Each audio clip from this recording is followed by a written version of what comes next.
bienvenue dans l'émission Wake Up. Aujourd'hui, nous allons étudier la doctrine chrétienne. Qu'est-ce qu'une doctrine? C'est un enseignement donné par un maître dont l'autorité est reconnue. C'est aussi l'ensemble des enseignements de la Bible sur un sujet. Par exemple, en rassemblant tout ce que la Bible dit sur l'homme, on établit la doctrine biblique de l'homme. Et la doctrine chrétienne est l'ensemble des doctrines bibliques. Il y a un avertissement à ce niveau. Ne mêlons pas nos propres idées ou des doctrines inventées par des hommes à ce que dit la Bible, selon Hébreux 13:9 et 1 Timothée 1:3. On ne peut pas non plus établir une doctrine sur sa propre expérience, même si cette expérience est décisive pour sa propre vie. Nous allons donc étudier les doctrines bibliques les plus importantes, celles qui constituent la doctrine chrétienne. La révélation naturelle. La nature est un grand livre qui nous parle de Dieu.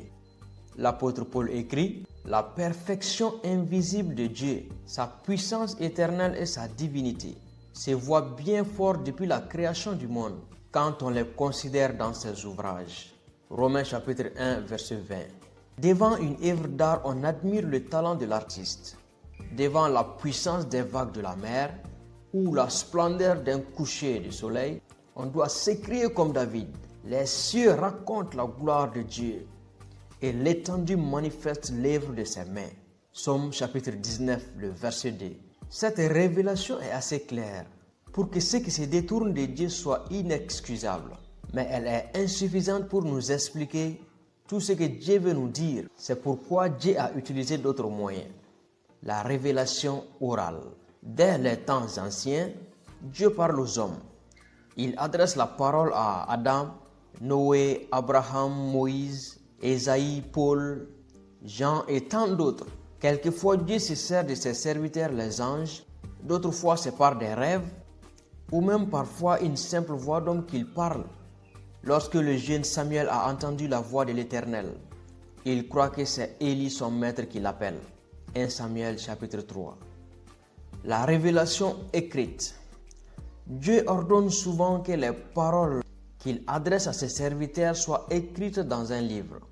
Apocalypse 1:11, Exode 17:14. Ces livres ont été composés par un grand nombre d'écrivains, dont le premier fut sans doute Moïse. Ces hommes choisis par Dieu pour écrire sa parole ont aussi rassemblé des documents sur leurs ancêtres. Ils ont été guidés dans ce travail délicat par le Saint-Esprit de Dieu, qui leur fit connaître ce qu'aucune tradition n'avait pu leur transmettre. Les 66 livres de la Bible nous apprennent à connaître Dieu, surtout parce qu'ils nous parlent de Jésus-Christ. Jean 5:39. L'Ancien Testament annonce sa venue. Le Nouveau Testament raconte sa vie, sa mort, sa résurrection et explique comment son œuvre apporte le salut. Rappelons que le mot testament vient d'un mot latin qui veut dire alliance. L'Ancien Testament, c'est le livre de l'Ancienne Alliance, l'alliance que Dieu avait faite avec le peuple d'Israël avant la venue de Jésus-Christ. Le Nouveau Testament, c'est le livre de la Nouvelle Alliance faite par Jésus-Christ.